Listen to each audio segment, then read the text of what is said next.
Welcome to The Edge for Series 6. My name is David Castelaw. I'm the Securities Training Manager here at PFSI.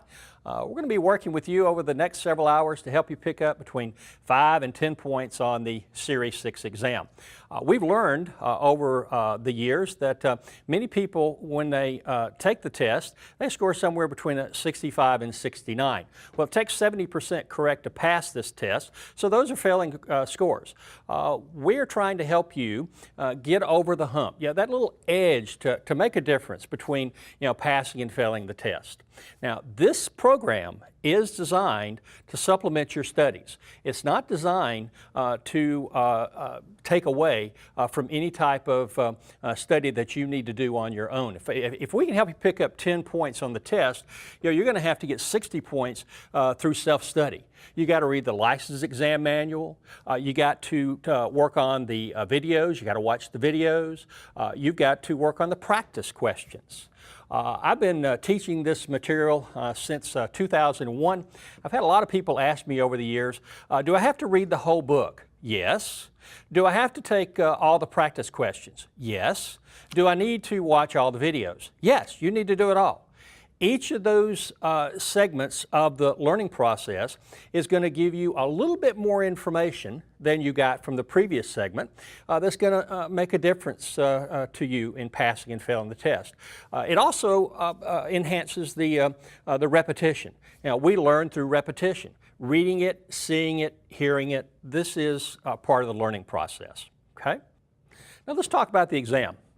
The Series 6 exam is a 110 question exam. You'll notice here that 100 questions are scored. There's also 10 trial questions that are not scored. Now those trial questions, you're not going to know what they are. Those trial questions are mixed in with the questions that are scored. The trial questions don't come at the beginning of the exam. They don't come at the end of the exam. Again, they're mixed in with the questions that are scored. If you get those trial questions right, they don't help you. If you get them wrong, they don't hurt you. So only 100 questions of the 110 questions will count toward your grade. And what grade does it take to pass this test? Well, it takes us 70% correct to pass the test, and you have 2¼ hours to complete the exam. Now, over the years, I've talked to a lot of people who've taken this exam, and I've talked to people who've taken an hour, hour and 15 minutes, an hour and a half to take the test, and in many times, those people didn't pass the exam. And I think the problem that folks have when they finish too early is that they haven't done a real good job reading the questions. Now we're going to talk about test tips over the next several hours as we go through these 6 sessions, 6 chapters that mirror the real test. We're going to talk about test tips. One of the test tips that we're going to really highlight is the fact that you need to be careful reading the question. Read the full question. And if you really do read 110 questions carefully, it's going to take you a couple hours to get through those questions. Okay? Now let's go ahead and get started with the material. We start with Chapter 1. Chapter 1. Security markets, investment securities, and economic factors.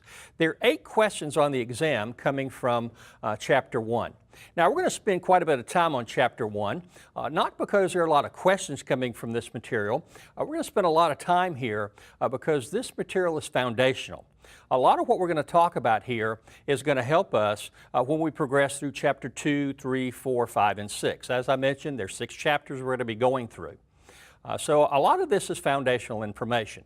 Let's take a look at the actual material here. Corporate capitalization. How do corporations go about raising money? By selling stock. They also raise money by selling debt. That would be notes or bonds. Now let's take a look at stock first. There are 2 types of stock that we need to know for this test. The first is common stock, and the second type is preferred stock. When an investor buys common or preferred stock, they are buying into the company. They own the company. They have equity in the company. Their liability is limited. Now, what is their liability limited to? It's limited to the amount of money invested. If you put $1,000 into stock of the ABC Corporation and that company goes out of business, the most you can lose is $1,000. Now, stock, whether it's common or preferred, is speculative for the investor, but conservative for the issuer. Now, what does that mean? Speculative to the investor, conservative to the issuer. Here's what it means. When you buy stock, you receive no type of promises from the issuer. They don't promise to pay you a dividend. They don't promise to repay you your principal in the future. So they get your money, make no promises to you of any type of income or repayment of principal. This is very conservative for the issuer, but it's very speculative to the investor because you have given the company $1,000, say, and you have no guarantee, no promise of anything in return. Now, how else can a corporation raise money? How can a corporation capitalize? They can also sell debt. Now, this would be in the form of notes and bonds. Notes tend to be short-term, bonds are longer-term. We're not really going to be dealing with notes in this material. We're going to be focusing on bonds. Let's take a look at what we have here on the slide.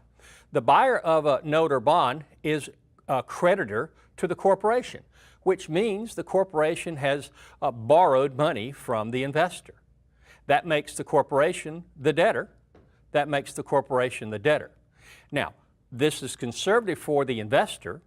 It's speculative for the issuer. So this is the opposite of what we saw with stock. Now, how does this work? Well, if I were to buy a bond from a corporation, they make promises to me.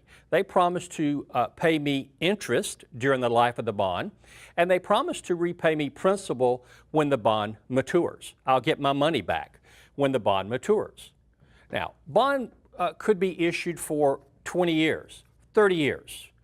Corporation is obligating themselves over that time period to pay interest and then at the end of the time period, repay principal to the investor. Does the corporation have any way of knowing how they're going to meet that obligation over the next, say, 20 to 30 years? No, they don't. So this is speculative for the issuer. It is conservative for the investor because the investor receives a promise of income in the form of interest payments and repayment of principal when the bond matures. Now, I don't want us to get confused here. When we talk about speculative for the investor, conservative for the issuer, or conservative for the investor, speculative for the issuer, we're not talking about investment objectives for the client. That's not what we're talking about here. We're simply talking about what's speculative for an investor, what's conservative for the issuer, and vice versa. We're not talking about investment objectives, so let's not get confused here. Are there conservative stocks? Absolutely.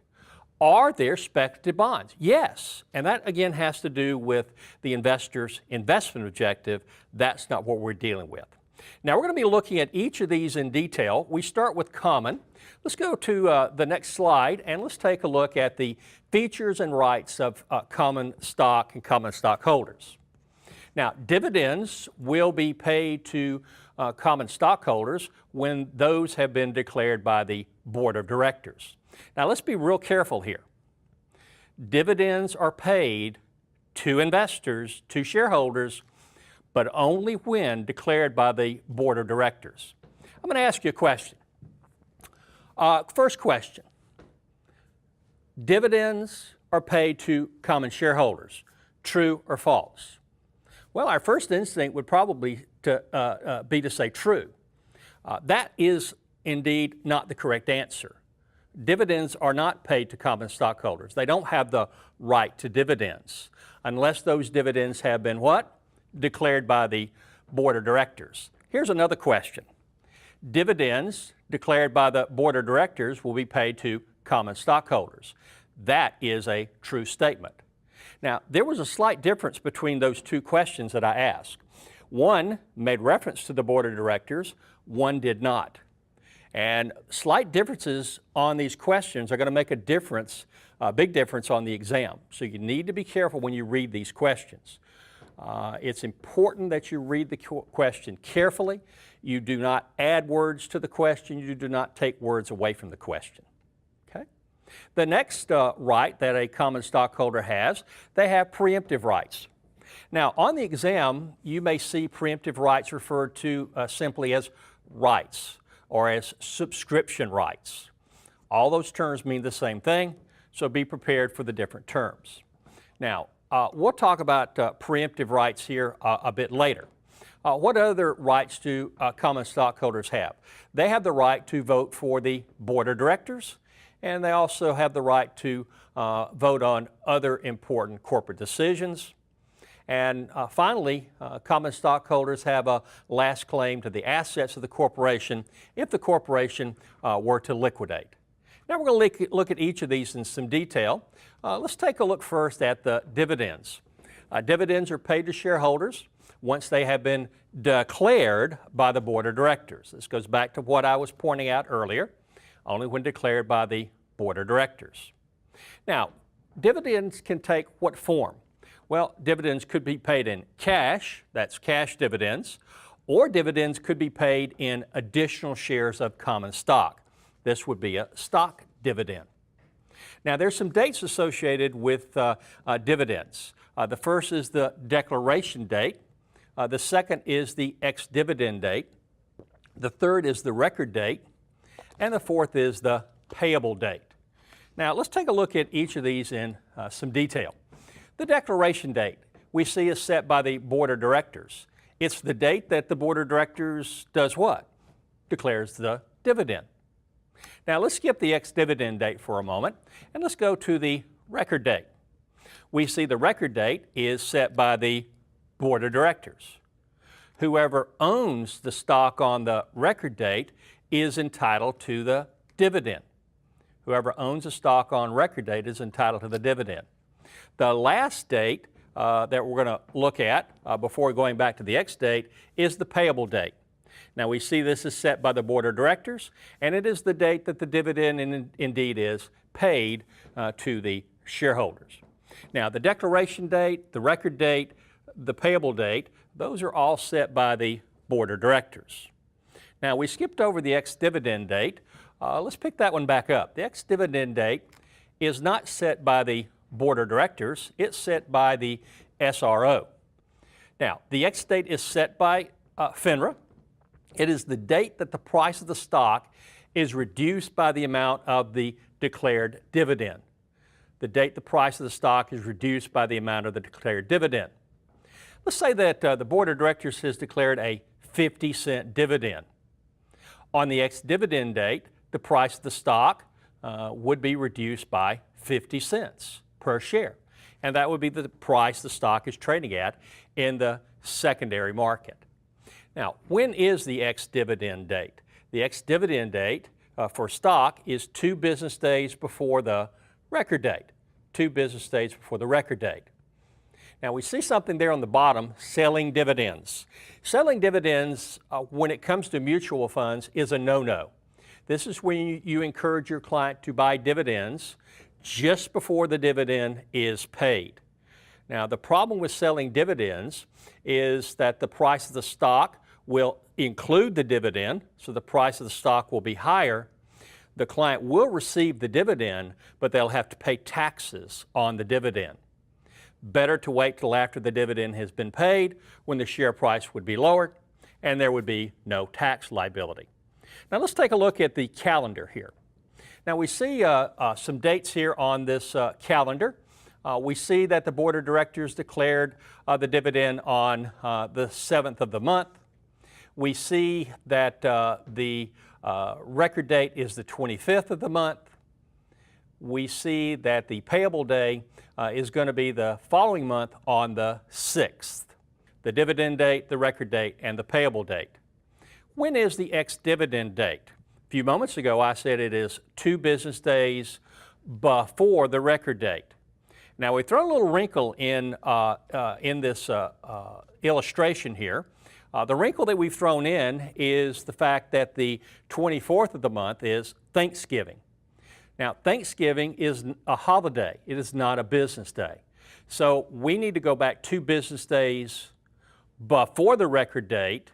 We don't count Thanksgiving, the 24th, because that's not a business day. So we go back to the 22nd, which is the X date. So on the 22nd, the price of the stock would be reduced by the amount of the declared dividend. Now, that's the ex-date for stock. What if we're talking about a mutual fund instead of stock? You'll notice right here on the calendar that the ex-dividend date is the 28th. That's one business day after the record date.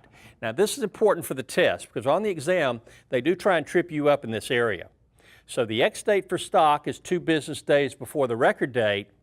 The ex-dividend date for a mutual fund is 1 business day after the record date. That's the difference between mutual fund and stock. There's another difference. The ex-dividend date is set by the board of directors, not by the SRO. So let's be sure we're clear here. There are differences when we talk about stock versus mutual fund. You need to be sure you know what those differences are. And the difference revolves around the ex-date. Who sets it and when is it? For stock, who sets the ex-dividend date? The SRO, FINRA. When is it? 2 business days before the record date. For a mutual fund, who sets the ex-dividend date? It's the board of directors. When is it? 1 business day after the record date.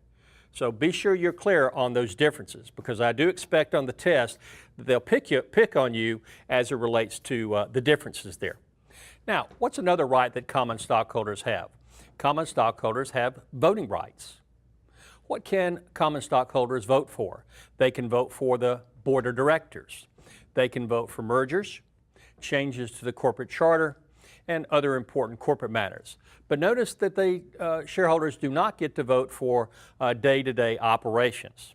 Now, the questions on this test are going to revolve around how many votes do you have and how those votes can be cast. More than what you can vote for, the questions are going to really involve how many votes do you have and how can those votes be cast. Well, we see that we have 1 vote for each share that we own times the number of vacancies on the board of directors. We have 1 vote for each share we own times the number of vacancies on the board of directors. So if I own 300 shares, I have 300 votes. 300 shares, I have 300 votes, 1 vote per share. If there are 3 positions open on the board of directors, I have 900 votes. Now, how can these votes be cast? They can be cast using either statutory, also known as regular voting rights, or cumulative voting rights. Now, who establishes these voting rights? It would be the board of directors. Board of directors would establish if voting rights are going to be statutory or cumulative. Now, let's take a look at each of those in detail. So we'll say there are 4 open positions on the board, and you own 100 shares. So you have 1 vote per share, 1 vote per share, 100 votes, times the number of open positions on the board, you have 400 votes. Now, how can those votes be cast? They can be cast using statutory, also known as regular voting rights, or cumulative. Now, let's take a look at statutory. Let's say that we have 6 people running for 4 openings on the board. You can cast 100 votes for 4 of those people. 100 votes for 4 of those people. There's your 400 votes. That's how you have to cast them. Now, our votes are based on the number of openings on the board of directors, not the number of people running for those openings. The next voting rights would be cumulative voting. Now, here you can cast all your votes for 1 board opening. So let's say that we have 4 openings on the board, 6 people are running. We could cast all 400 votes for 1 of those people. Now, cumulative voting gives small shareholders representation on the board. That does not equate into power, and they do try and pick on you here on the test relative to representation versus power. Now, what's the difference? Here's the difference. Let's say that we're all small shareholders of a corporation. We get together, we use our cumulative voting rights, and we elect someone to the board of directors. This person is going to represent our interest when it comes to matters being discussed by the board of directors. So the board of directors is discussing an item that they want to, a policy, a procedure they want to vote on, they want to install. Our representative on the board of directors, that board member that we use our cumulative voting rights to elect to the board, steps up and says, if we do this, small shareholders are going to be hurt. Now, the board of directors could say, ooh, you're right, we hadn't thought about that, we won't go forward with this, or they could say, well, you're right, but we're going to do it anyway. Now, power means that I would be able to stop them from hurting small shareholders. I cannot do that. I'm simply there as your voice. So be sure you understand, cumulative voting rights give small shareholders representation on the board. That does not equate into power. All right, let's go to the next item.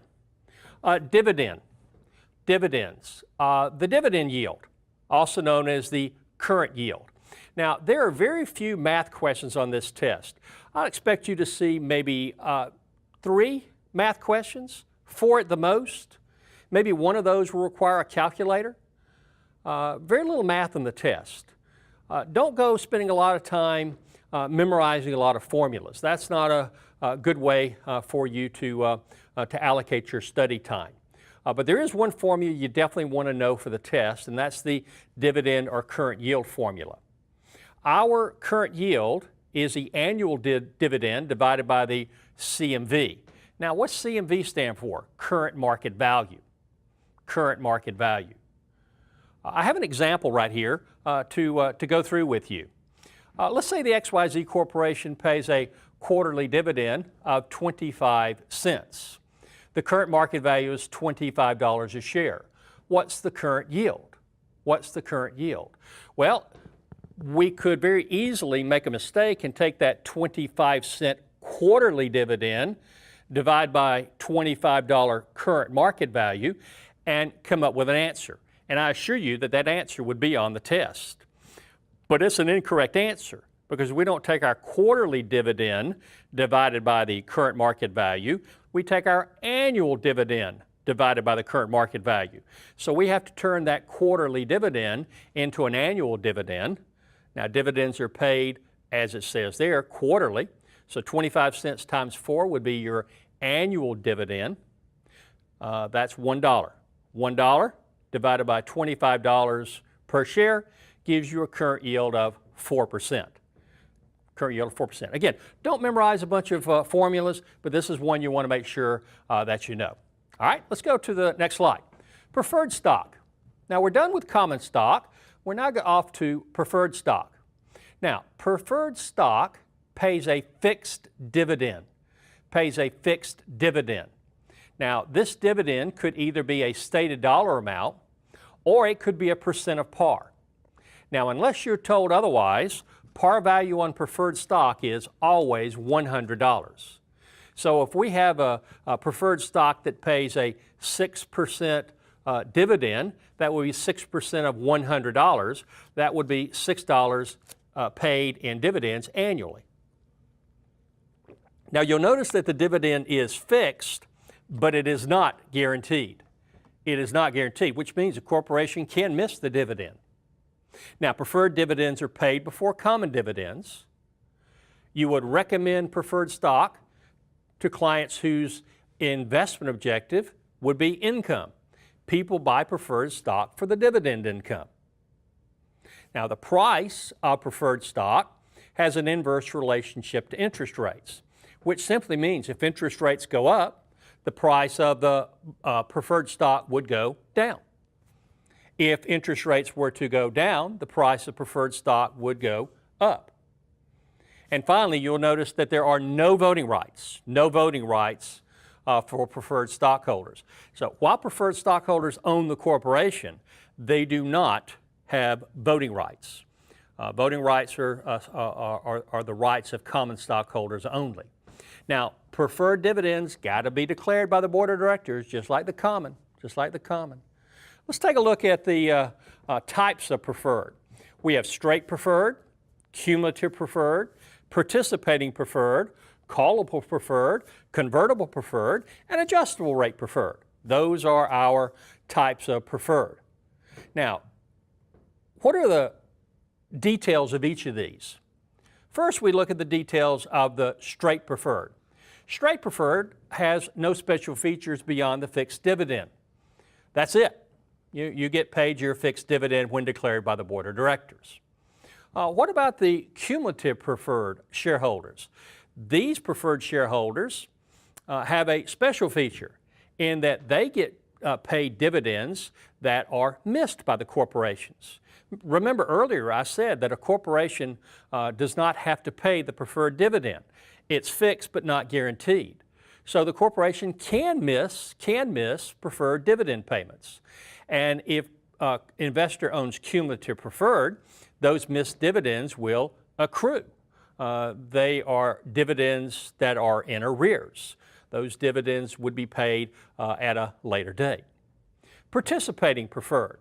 These are preferred stockholders who could receive a dividend above and beyond their fixed dividend, above and beyond the fixed dividend. Let's say the corporation had a really good year. They made a lot of money, and they want to reward preferred shareholders by paying them an extra dividend. The only preferred shareholders that could be paid an extra dividend, a dividend above and beyond the fixed dividend, are those preferred shareholders that own participating preferred. Next, we have callable preferred. Now, this is preferred stock that could be retired, could be called by the issuer.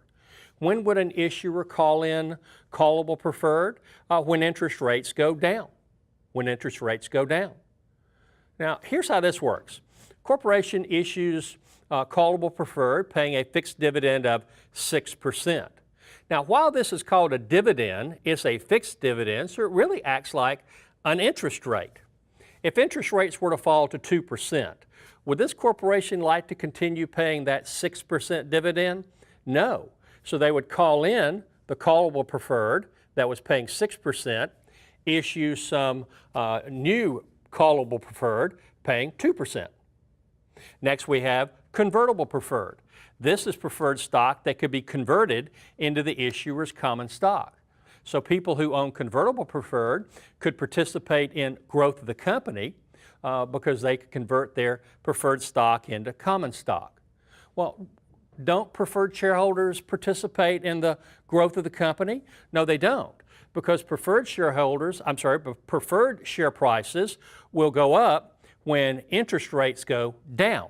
That's when preferred share prices go up. Got nothing to do with earnings of the company. Got nothing to do with growth of the company.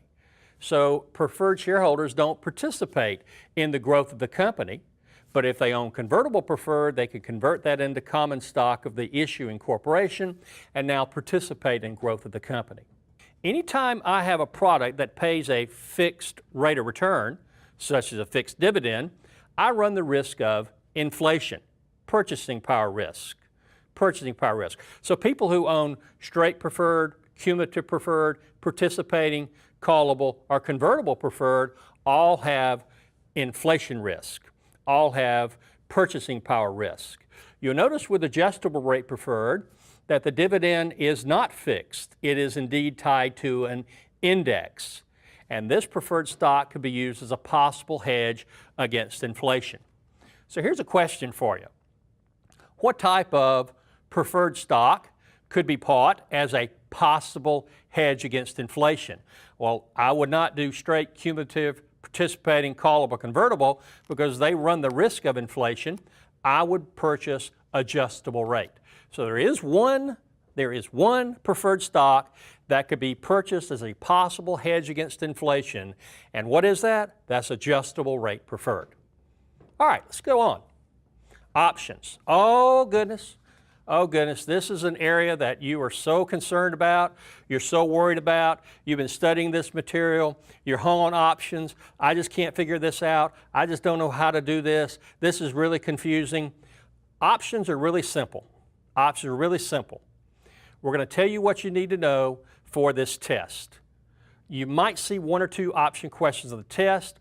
Don't get yourself bogged down in a bunch of option strategies, a bunch of option details. Learn what we're going to show you here. That should do you for the Series 6 exam. Now, we have buyers of options and we have sellers of options. So know that people can either buy options or they can sell options. The person who buys the option is the purchaser.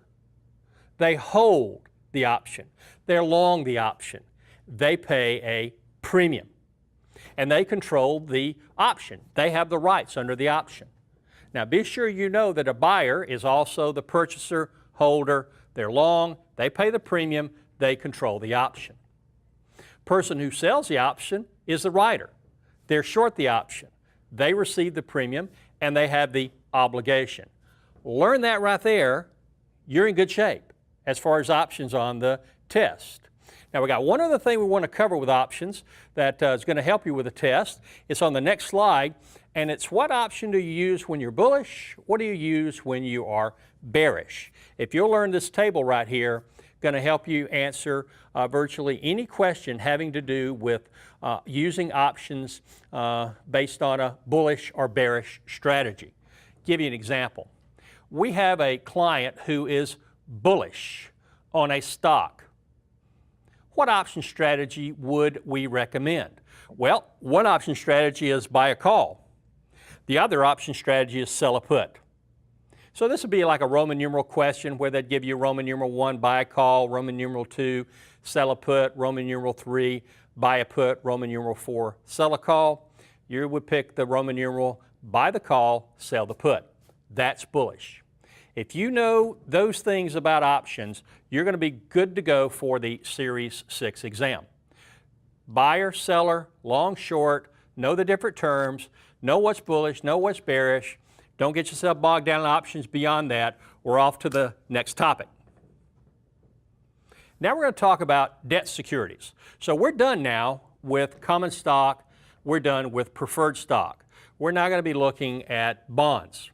Now, you're probably going to see more questions in this test coming from bonds than you'll see coming from stocks. And the reason for that is simple. Bonds, typically, people don't know as much about bonds as they know about stock. So they're kind of picking us on areas that we're maybe a little weak in. So let's be sure that we understand bonds. More questions on bonds on the test than on stocks. Now, who can issue debt security? Who can issue bonds? Corporations can, the U.S. government can, and municipalities can. State governments, county governments, city governments.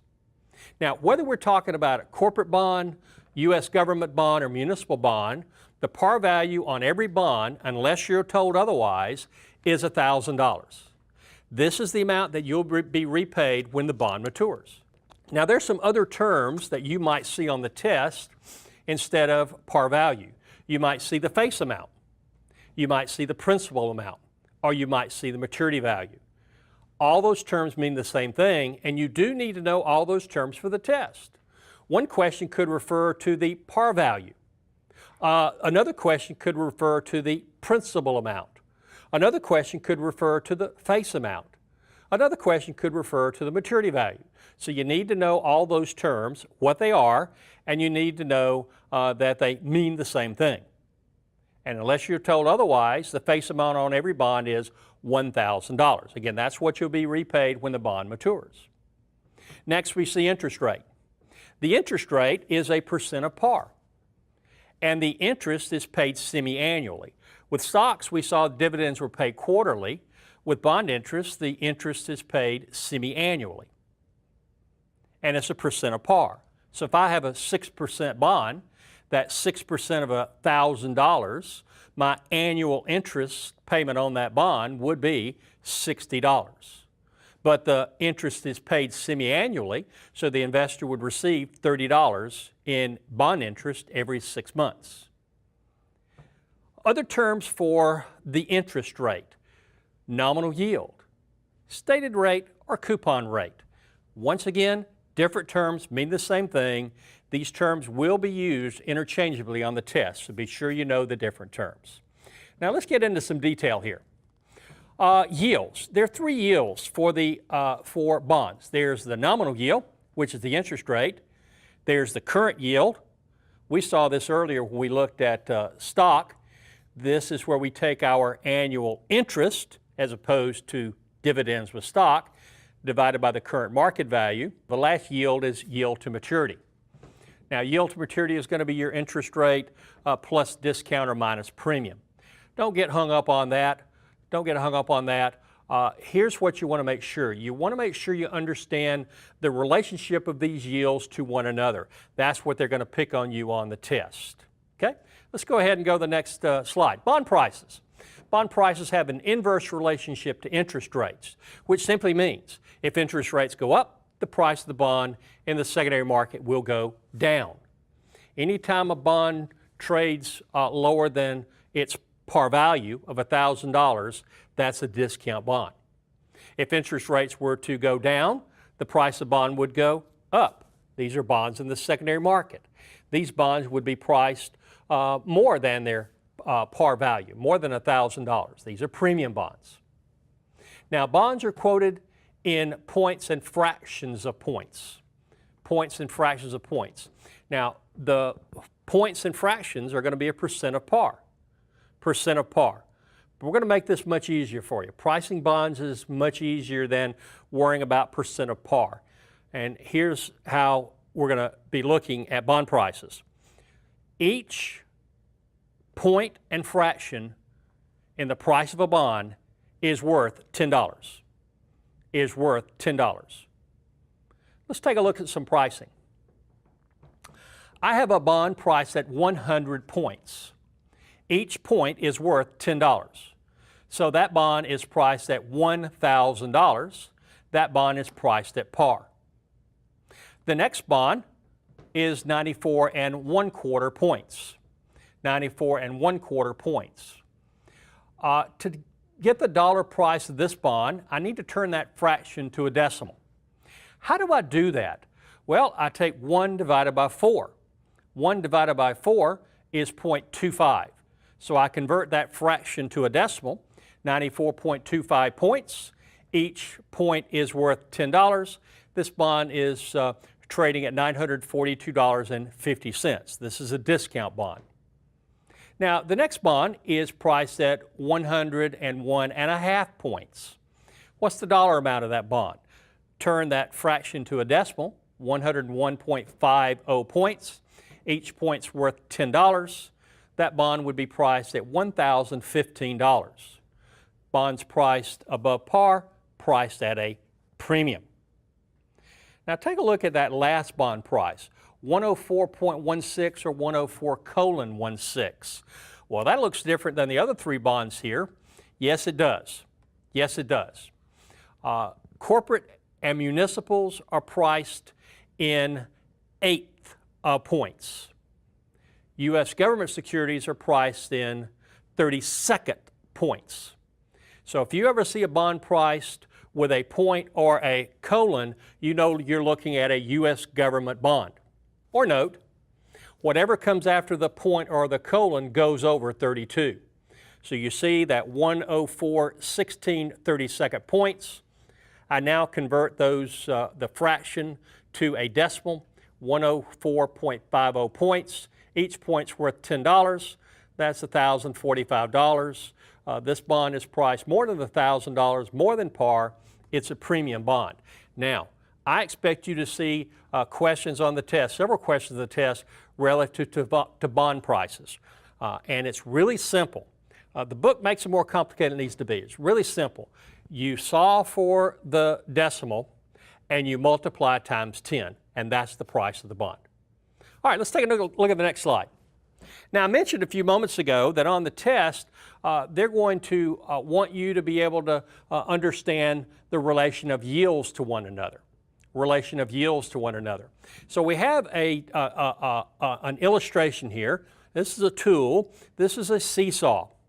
And folks, I got to tell you, the seesaw is a valuable tool. It will help you answer several questions on the test. I would expect 5, 6 questions on the test you can answer using this seesaw.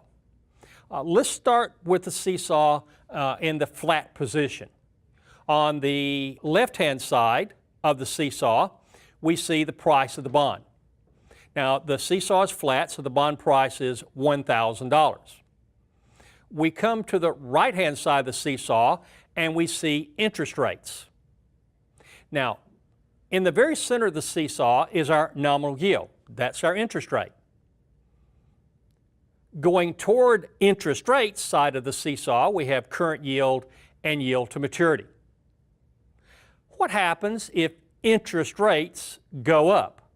Well, now the interest rate side of the seesaw has gone up, the bond price has gone down. This is a discount bond.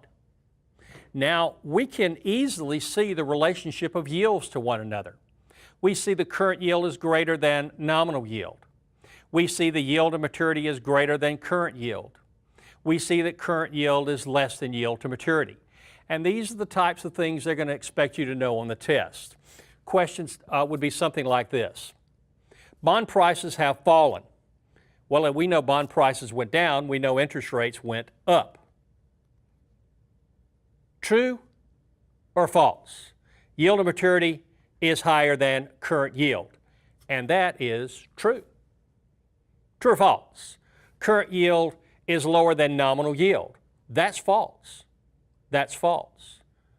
Because interest rates have gone up, current yield, yield to maturity have also gone up, current yield is higher than nominal yield. Now, what happens if interest rates were to fall? Interest rates go down. Now the price of the bond goes up, looking at a premium bond. You notice that the nominal yield in the center of the seesaw has not changed and does not change. No matter what happens to bond prices, the nominal yield is never affected. But current yield has gone down and yield to maturity has gone down. On the test, they're going to expect you to know the relationship of these yields to one another when bond prices go up and interest rates go down. Yield to maturity is less than current yield. Yes. Current yield is greater than yield to maturity. Yes. Current yield is less than yield to maturity. No. So be sure you know the relationship of interest rates, bond prices, and yields. Expect you to see several questions on the test. Let's take a look at the next item. Now we're going to kind of dig into the different issuers of bonds, issuers of bonds. We start with corporate bonds. Corporate bonds. The first type of corporate bond that could be issued is a secured bond. This is a bond that's backed by some asset of the corporation. Now, there are three types of secured bonds. There's the mortgage bond, the collateral trust certificate, and the equipment trust certificate. Now, the mortgage bond, what type of asset backs this bond? That's real estate that the issuing corporation owns. So if the corporation defaults on the bond, the people who own the bonds could seize the real estate that's been pledged as collateral, liquidate it, get their money. What type of corporate asset backs a collateral trust certificate? This would be stocks and bonds that the corporation owns of other issuers. Not their own stocks and bonds that they might own, but those of other issuers. Finally, the equipment trust certificate. These are typically used by transportation companies, airlines, railroads, trucking companies. What type of corporate asset backs the equipment trust certificate? This would be equipment that the issuer of the bond uses. They use that equipment to secure the bond. So equipment that the issuer of the bond uses secures the bond. So once again, if the corporation defaults on the bond, they stop paying interest, they don't repay principal, then the people who own the bonds could go in, seize the collateral, liquidate it, and get what they could out of those assets. Now be careful here. Equipment trust certificates are used by users of equipment, not by manufacturers of equipment. So an airline could use a plane that they operate to back an equipment trust certificate, but the company that manufactured that plane could not use that equipment. Next type of corporate bond is an unsecured bond. This is a bond backed by the full faith and credit of the issuing corporation, which means this bond is backed by a promise. There are two types of unsecured bonds. There's the debenture and there's the subordinated debenture. What's the difference between the two? Both are unsecured, so what's the difference? We're going to see this in detail a bit later, but if a company goes out of business, the people who own debentures would be paid from the assets of the corporation before the subordinated debenture bondholders would be paid. So the subordinated debenture bondholders have a subordinated position to debenture bondholders. It's that simple. And again, we're going to see that in detail a bit later. Let's take a look at the next item. Well, here is the detail we're going to look at. If a company goes out of business, how are the assets of this corporation going to be divided? If a corporation goes bankrupt, how are the assets going to be paid? First to be paid would be people who work for the corporation. Wages are paid first. Next to be paid would be taxes. Next to be paid would be people who own secured bonds. You know, those were those mortgage bonds or collateral trust certificates or the equipment trust certificates. Next to be paid would be people who own the debentures. Also in this group would be general creditors like the phone company, the power company. Next to be paid would be people who own subordinated debentures. Next to be paid would be preferred stockholders. Last to be paid from the assets would be common stockholders. Now, earlier on, we saw that common stockholders have the last right to assets of the corporation, and that's what that means. You may see this as referred to as a residual claim to corporate assets. So the common stockholders would be the last to be paid from the assets of the liquidated company, if they're paid at all, Now folks, there are some questions that appear on every exam. I've talked to a lot of people who've taken this test over the years. I've never heard anyone tell me they did not see this question on the test. Everybody I've talked to say, yep, I saw the question. It has to do with liquidation priority. It's going to be a Roman numeral question. They're going to give you 4 of these 7, and they're going to ask you to put these in their proper order. Now, it could be ascending or descending. It'll be a Roman numeral question. You're asked to put these in their proper order. That's simple. You learned this. You got that question. That's a point. Next slide. Now we're going to talk about another issuer of bonds. This would be municipalities, municipal bonds. For this test, there are 2 types of municipal bonds. There's the general obligation bond. On the test, expect to see this referred to as the GO bond. Now, GO bonds require voter approval. If you've ever gone to the polls and voted on a municipal bond issue, you're voting on a GO bond. You're voting on a GO bond. These bonds are backed by taxes, which means they're backed by the good faith and credit of the issuing municipality. There's no type of asset or income backing this bond. What's going to be used to pay the interest, what's going to be used to repay the principal, would be taxes that the issuer of this bond collects. The next type of municipal bond for the Series 6 exam is the revenue bond.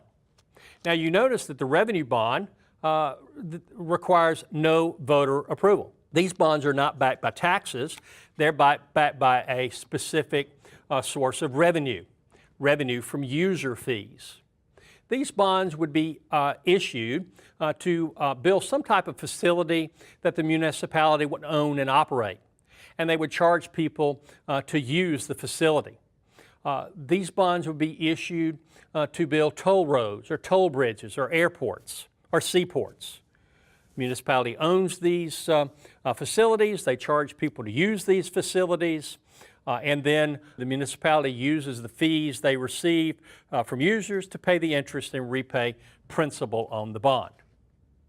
Now there's a special type of revenue bond known as an industrial development revenue bond. You might see this on the test as an IDR. Now these bonds are not backed by revenues from user fees. These bonds are backed by a corporation that benefits from a bond issue. Now, what does that mean? Here's what it means. IDRs are used to attract industry to a community. The idea is if we can build a facility that a corporation will come in and use, they will hire people in the community, that'll increase the tax base, that'll spark economic activity in the community, better people's lives. So municipality wants to attract industry to a community, they issue the IDR. Let's say that a state wants to attract an automobile manufacturer to the state to build cars. The car company would hire people in the state.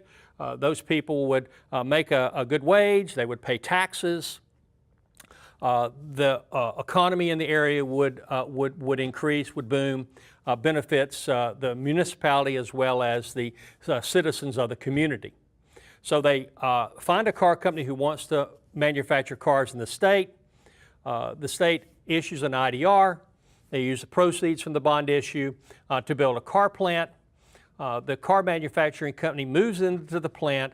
They lease the plant from the state. State uses the money from the lease payments, pay the interest, repay the principal. The corporation has benefited from this bond issue because they have received a brand new plant that they have no debt on their books for. The corporation has backed this bond. So if the municipality defaults on the bond issue, if they stop paying interest or don't repay the principal, then the corporation will make this bond good. That's a special type of revenue bond known as an IDR. Okay, next. Who else issues bonds? Well, corporations do, we've seen, municipalities do. Who else issues bonds? That would be U.S. government, the United States government. U.S. government securities. Now, there are three types of U.S. government securities we're going to look at here. These securities, T-bills, T-notes, and T-bonds, are going to be sold by the Treasury.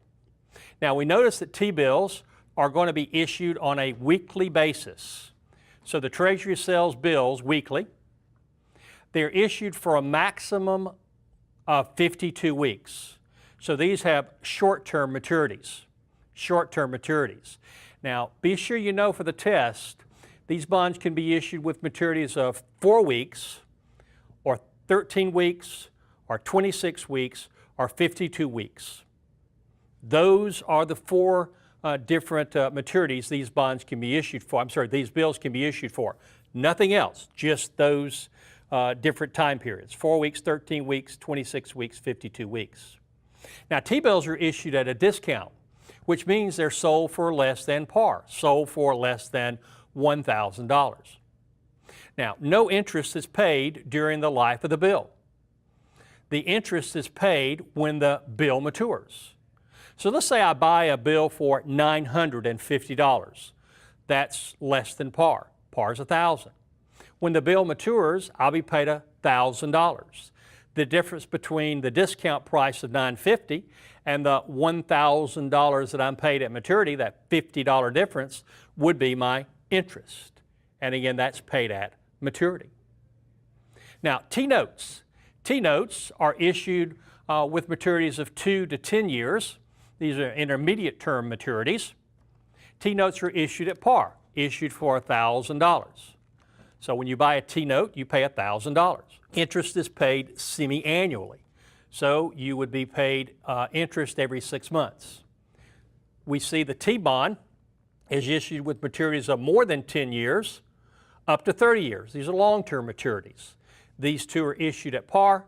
They're sold for $1,000. They pay interest semi-annually, every 6 months. That's government securities.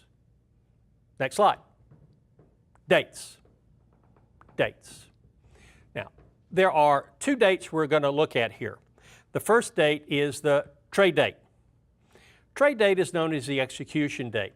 Now, the two dates we're looking at, trade date and settlement date, these apply to all trades. Stocks, bonds, mutual funds apply to all trades. So the trade date is also known as the execution date. This is the date that the order is filled.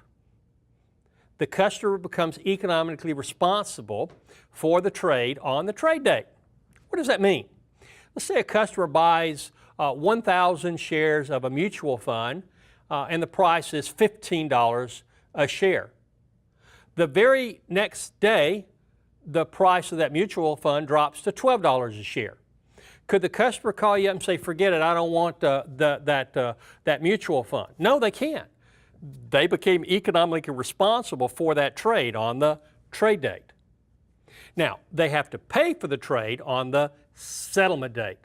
Settlement date is when the transaction is completed, known as the completion date, also known as the confirmation date. We're going to see later that when a customer buys stock or bonds or mutual funds, they are going to receive a confirmation, and the date they have to receive that is no later than settlement date. Therefore, settlement date is also known as confirmation date. Now, again, settlement date's when the trade is completed, when the customer has to pay. Now, there are three different settlement dates. There's regular way, there's cash, and there is Reg T. Regular way is trade date plus 3 business days. Now, you'll notice that if it is direct obligation of the U.S. government security, that will be a T-bill, a T-note, or a T-bond, then regular way settlement's trade date plus 1 business day. So be careful with that. And also with options, those puts and calls we looked at earlier, the regular way settlement date there is also trade date plus 1 business day. Trade date plus 1 business day. Cash trade. Cash trade. Cash trade is a trade with a settlement date the same as the trade date. Now, don't get hung up. Why would anyone want to do a cash trade? Don't even go there. Just answer the question you're asked. Question says, customer has entered a cash trade. When would this trade settle? And it settles on the same date as the trade date. And finally, we have Reg T. Reg T, settlement according to Reg T. Settlement according to Reg T is trade date plus 5 business days. Now, the way Reg T actually defines this is that Reg T settlement date is regular way plus 2 business days. Well, regular way is trade date plus 3 business days. Reg T gives the customer 2 additional business days to bring in the money, so that's trade date plus 5 business days. That's trade date plus 5 business days. Now, the thing to be careful here and watch out for, is holidays. Holidays. Be careful about holidays here. Let's take a look at an example here. We have a trade date June 30th, which is Friday. What I would like to know is, what is the regular way settlement, what is the cash settlement, and what is the Reg T settlement? Well, the trade date is 6/30. That's Friday. Question, how many days are in June? 30 or 31? You are going to need to know this for the test. So be sure you know how many days are in a particular month. June happens to have 30 days in it. So Saturday would be 7/1, Sunday would be 7/2, Monday would be 7/3, Tuesday would be 7/4, Wednesday would be 7/5, Thursday would be 7/6, Friday would be 7/7, Saturday would be 7/8, Sunday would be 7/9, Monday would be 7/10. So what I would like to know is, what is regular way settlement? That's trade date plus 3 business days. So trade date is 6/30. 7/1, Saturday, that's not a business day. That is a weekend. Doesn't count. Sunday, 7/2, that's not a business day. It's a weekend. It does not count. So the first business day after trade date is Monday, 7/3. Tuesday, 7/4. July the 4th is a holiday. That is not a business day. So that would not count. 7/5 is Wednesday. 7/6 is Thursday. 7/5 would be the second business day. 7/6 would be the third business day. There's regular way settlement. Thursday, July the 6th. What about cash trade? Settlement date would be same as trade date, 6/30. And what about Reg T? Reg T gives a customer 2 additional business days beyond regular way to pay for the trade. So if regular way settlement is Thursday, 7/6, 2 additional business days would be 7/7 Friday, 7/10 Monday. This trade would settle on Monday, July the 10th.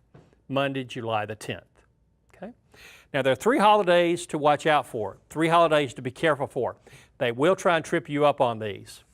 They will not tell you these are holidays. You've got to know these are holidays. They're not business days. That would be the 4th of July, Christmas, and New Year's. Now, if it's any other holiday that they're going to throw at you in a question, they'll let you know it's a holiday. Monday is Memorial Day. It's a holiday. Monday is Labor Day. It's a holiday. They'll somehow let you know those are holidays. The reason they pick on 4th of July, Christmas, and New Year's, and they don't tell you about those holidays, is because those holidays are always celebrated on a particular date. 4th of July is always celebrated on July 4th, Christmas 12/25, New Year's 1/1. All other holidays during the year float. So watch for those 3 holidays. Watch for those 3 holidays. Okay? All right, next slide. Mentioned Reg T a few moments ago, settlement according to Reg T. There's quite a few things that Reg T does in the securities industry. Reg T was created by the Securities Exchange Act of 1934, and it's regulated by the FRB. Now, I do expect you to see the abbreviation there, FRB, on the test. That stands for Federal Reserve Board. So created by the Act of 34, regulated by FRB. What does Reg T do? Well, in addition to giving the customer 2 additional business days beyond regular way settlement to pay for the trade, Reg T regulates credit extended to customers by broker-dealers.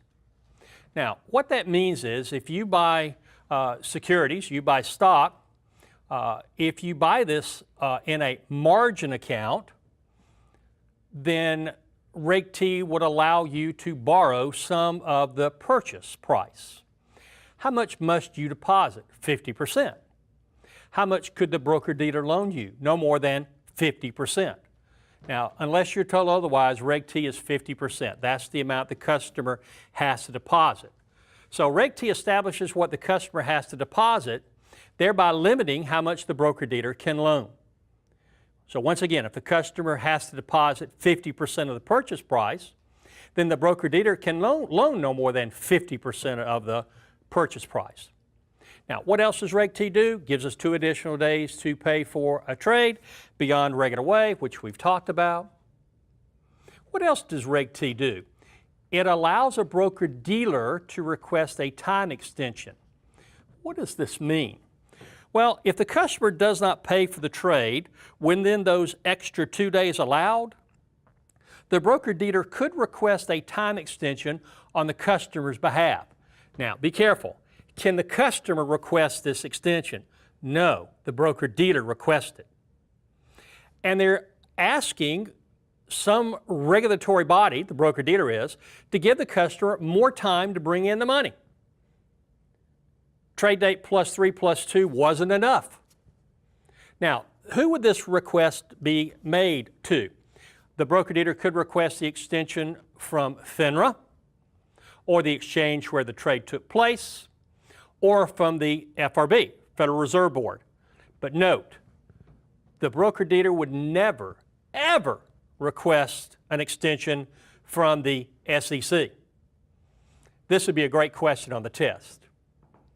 Broker-dealer could request a time extension under Reg T on the customer's behalf from all of the following except A, FINRA, B, exchange, C, FRB, D, SEC.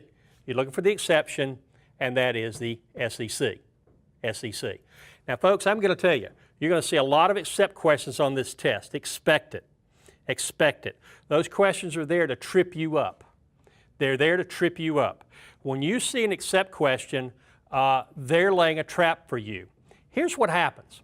As you read a question, as you read each word, you're formulating an answer. When you come to the end of that question and you see the word except, they've taken that question and they've turned it 180 degrees. You've got to think about that question opposite of what you've been thinking about so far. And that's not necessarily an easy transition to make. So be watchful of those. Now, what if the extension is denied? And it probably will be.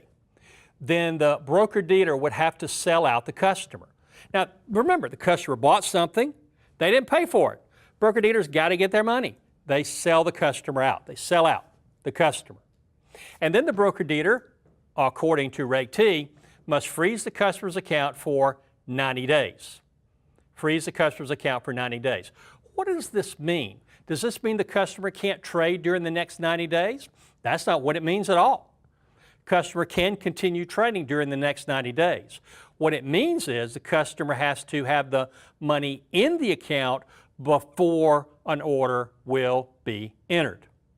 Trading can continue, but the trades must be prepaid. Now, notice the exception. If the customer owes less than $1,000, then the broker-dealer does not have to freeze the account. Freezing the account would be the broker-dealer's discretion. Broker-dealer's discretion. All right, let's see what we got next. Money market securities. Now, let's define money market securities. Money market securities would be defined as short-term, high-quality debt instruments. So we wouldn't find any type of equity, no type of stock in money market securities. Now, money market securities include commercial paper, include banker's acceptance, include negotiable CDs, and T-bills. Let's look at each of these in some detail. Commercial paper. On the test, you might see this referred to as CP. Commercial paper is used by corporations during periods of high interest rates. Now, corporation needs to borrow money for whatever reason, for operation reasons. They want to borrow money, but they don't want to enter into long-term financing because interest rates are high. So they want to borrow money for the short term. They would issue commercial paper. By the way, what does short term mean? Has a maturity date of 12 months or less. Has a maturity date of 12 months or less. That's short term. But you'll notice that commercial paper can be issued for a maximum of 270 days. So commercial paper is issued for no more than 12 months. In fact, it's issued for no more than 270 days. Banker's acceptance. On the test, you might see these referred to as BAs. Now, BAs are used to facilitate the import-export business. On the test, you might see this as foreign trade. Foreign trade. These are issued with a maximum maturity of 270 days. Be sure you know those maximum maturities there. They could be testing you on that. Negotiable CDs. Another term you might see on the test would be a jumbo CD. This is a money market security. Now, these CDs are issued for a minimum of $100,000. Now, careful, non-negotiable CDs are not money market securities. Non-negotiable CDs would be issued for an amount less than $100,000. And finally, money market securities would include T-bills. Now, by definition, T-bills are money market securities. They're short-term, issued for no more than 12 months. They're issued by the government, therefore they're high quality, and they are debt instruments. Now, here's a question. Would T-notes and T-bonds ever be considered money market securities? They would. They would. But those were issued for much more than 12 months. Notes could be issued for up to 10 years. Bonds could be issued for up to 30 years. You're right. Doesn't matter how long the bond was issued for. Doesn't matter how long the note was issued for. What matters is how much longer does the note or bond have to maturity. And if the bond or note is in its last year maturity, then that too would be money market securities. All right, now let's talk about the economy and government economic policy. The first thing we're going to look at is the gross domestic product. Now on the test, see that is GDP. What is the GDP? This is a measure of economic output in the United States, national economic output. If the economy is doing well, if it's growing, our GDP is growing. If the economy is not doing well, if it's contracting, the GDP is falling. The next thing we're going to look at is the Consumer Price Index, CPI. Now, we know what the CPI is. This is a measure of consumer prices, which means it's a measure of either inflation or deflation. Inflation or deflation. Now, how can the government, through its policies, affect economic activity? How can it affect the GDP? How can it affect consumer prices? Let's take a look at the economic cycles first, and then we'll talk about the government policy. What are the economic cycles? We see our economy reach a peak. This is prosperity. Then we start slowing down, economic slowdown. This is a contraction. Economic output, GDP falls for 6 consecutive months. The U.S. is in a recession. If the GDP falls for 6 consecutive quarters, we're in a depression. Now let's be careful because both of these have 6 in them. 6 consecutive months versus 6 consecutive quarters. If you're not carefully reading the questions, easy to make a mistake here. 6 consecutive months is a recession. 6 consecutive quarters is a depression. Then we reach a trough. After the trough, growth, the economy begins to recover. Now let's take a look at these economic cycles on a slide. So we see the peak, and then we see the economy begins to contract. That means the economy is slowing down. This is where we would either be in a recession or in a depression. 6 consecutive months of economic slowdown is a recession. 6 consecutive quarters is a depression. Then we'll reach the bottom of the cycle, that's the trough, and then the economy begins to grow once again. Recovery begins, GDP is on the rise, we reach another peak, and the cycle repeats. Now, how can the federal government affect these economic cycles? How can the federal government either increase or decrease the growth of the economy? Let's take a look at the next slide. The first way is through fiscal policy. Now, fiscal policy has to do with taxing and spending. Taxing and spending policies in the United States are going to be controlled by Congress and the President. Now, taxing and spending, we're talking about government policy growing or slowing the economy. This is known as Keynesian economic theory. If we have active government manipulation of the economy through taxing and spending policies, this is Keynesian economics. This is fiscal policy. Now, how would taxing and spending affect economic cycles? You know, the growth cycle or the contraction cycle. Well, if Congress were to decrease taxes, we would have more money in our pockets. If we have more money in our pockets, we would spend that money. And as we spend more money in the economy, we buy more cars, we buy more computers, the economy will grow. So reduction in taxes would grow the economy. What if Congress were to raise taxes? Now we have to pay more in the way of taxes. We have less money to spend. We would not buy as many cars or as many computers, and the economy would slow down. Now, the other part of fiscal policy is government spending. When the federal government spends money, they spend money in the private sector. They buy planes from Boeing. They buy computers from Dell. They buy Suburbans from General Motors. Federal spending. If the federal government spends more money going into the private sector, the economy will grow.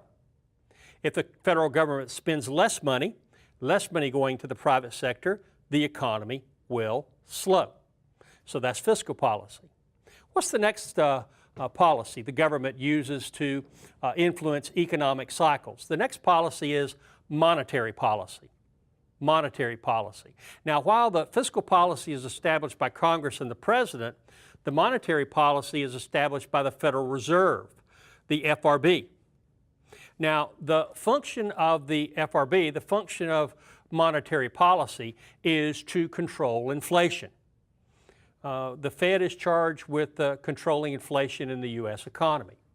Now, there are 3 tools the Fed uses to affect money supply, thereby affecting economic activity. Monetary policy has to do with money supply. There are 3 tools the Fed uses. The first tool would be reserve requirements. Now, we notice this is the least used tool. The next tool would be the discount rate.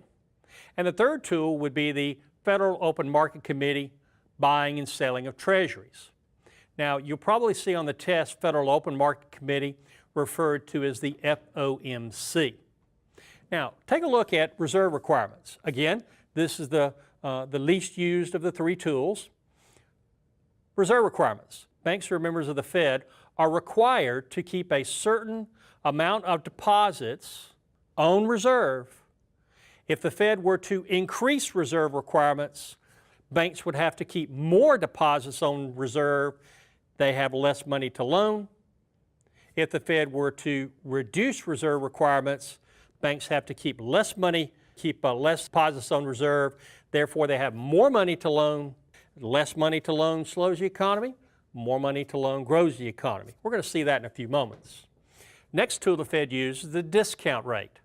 This is the interest rate that the banks are charged when they borrow money from the Fed, the discount rate. And finally, the last tool is the Federal Open Market Committee, the FOMC. Again, this is buying and selling treasuries. You know, the T-bills, the T-notes, and the T-bonds. Now, we saw earlier that T-bills are sold on a weekly basis. So this is the tool that's most often used by the FOMC to affect money supply. Most often used to affect money supply would be the buying and selling of treasuries, particularly buying and selling of bills. Take a look at the next slide. All right, we have our good friend, the seesaw, back. I love the seesaw. The seesaw helps you with quite a few questions of the test. We used it with bond prices, interest rates, and yields earlier. Now we're going to talk about the seesaw as it relates to money supply, Very flexible tool here. Okay? Now we'll start off with the seesaw flat. On the right-hand side of the seesaw are the tools the Fed uses to affect money supply.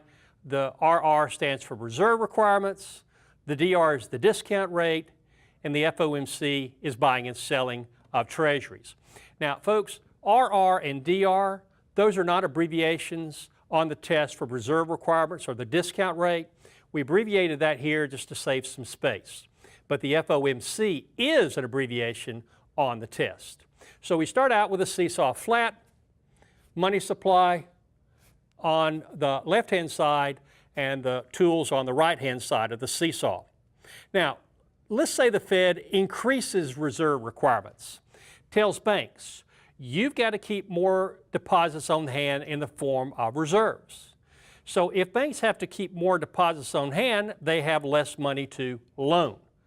Therefore, money supply will fall. Money supply will fall. This is a tight money supply, which is going to slow the economy. What if instead the Fed reduced reserve requirements, telling banks you don't have to keep as much money on hand in the form of reserves. You don't have to keep as many deposits on hand in the form of reserves. Therefore, banks have more money to loan. Money supply increases. This is loose money supply. This will grow the economy. Now the question is, why would the Fed want to slow the economy, tight money supply, versus grow the economy, loose money supply? And here's the reason. Remember, the Fed is responsible for controlling inflation. So if inflation gets too high, 6, 7, 8, 9% or more, the Fed wants to slow the economy. So what would they do? They would tighten money supply. If the Fed believes the economy is doing just fine, no real risk of inflation, then they would let the economy grow. They would loosen money supply. But when the economy grows, we do increase the risk of inflation. Now, what were the other two tools the Fed uses? That was the discount rate and FOMC buying and selling of treasuries. So let's take a look at tight money supply. Now we've seen how the reserve requirement being raised tightens money supply, and how the reserve requirement being reduced loosens money supply. What about the discount rate and FOMC buying and selling of treasuries? If the Fed were to increase the discount rate, then banks would have to pay more money to borrow from the Fed. They would have less money to loan to in the public, less money to loan to consumers. So that would result in tight money supply. What if the Fed reduced the discount rate? Now, banks don't have to pay as much money in the way of interest to the Fed. Therefore, they have more money to loan to consumers. That's loose money supply, and the economy grows. The last tool the Fed uses to affect money supply is the FOMC, which is the buying and selling of treasuries. The FOMC sells treasuries. They sell treasuries. Who do they sell to? One of their big buyers is banks. So that means that the outstanding number of treasuries rises. That's why FOMC sales is on the upside of the seesaw. The number of outstanding treasuries rises. When banks buy those treasuries, they give the Fed money. Therefore, the bank has less money to loan and the economy slows down. What if the FOMC instead comes in and buys these treasuries? Who do they buy from? Same people they sold to, banks. What do banks get in exchange for their treasuries? Money. Now, the reason FOMC buys is on the downside of the seesaw is because the outstanding number of treasuries would fall. Banks would have more money. Fed buys from banks. Banks have more money. Money supply goes up. This is a loose money supply. So those are the tools and how they affect money supply. The next thing we want to look at is interest rates and bond prices depending on money supply. Let's take a look at the seesaw that's flat. We're going to introduce back to you the nominal yield, the current yield, and the yield to maturity. Now, we saw this earlier when we looked at the seesaw with bonds. On the right-hand side of the seesaw will be interest rates. On the left-hand side will be money supply, and also bond prices. Let's say that money supply goes down. This is tight money supply, which will slow the economy. Money supply goes down. Left-hand side of the seesaw is down. Money supply down, slows the economy. Well, if the supply of money goes down, the cost of that money, which is interest rates, would go up. Supply and demand. Supply goes down, cost of that money, interest rates go up. If interest rates go up, bond prices go down. If interest rates go up, current yield and yield to maturity will also go up.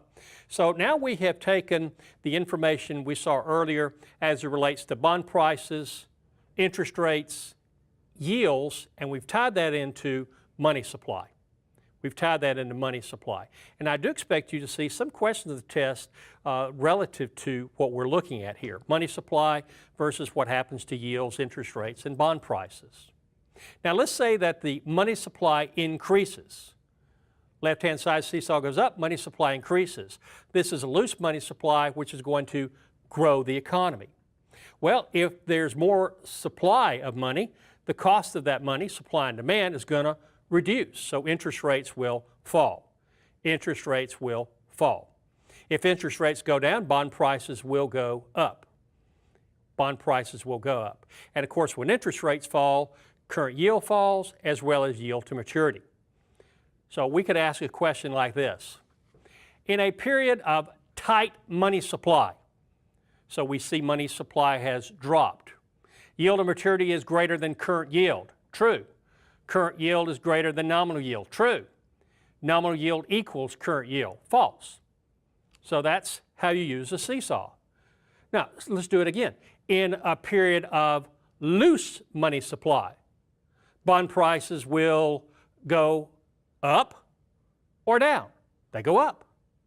Yields will go down. Which yield goes down the most? Yield to maturity. So this is how you can use this seesaw to integrate money supply in with bond prices, interest rates, and yields. Okay? All right, let's talk about a test tip. Read the full question. Now, folks, it's important that you don't put into the question more than is there, but it's also important that you don't take out of the question information that's there. So you want to read the questions very, very carefully.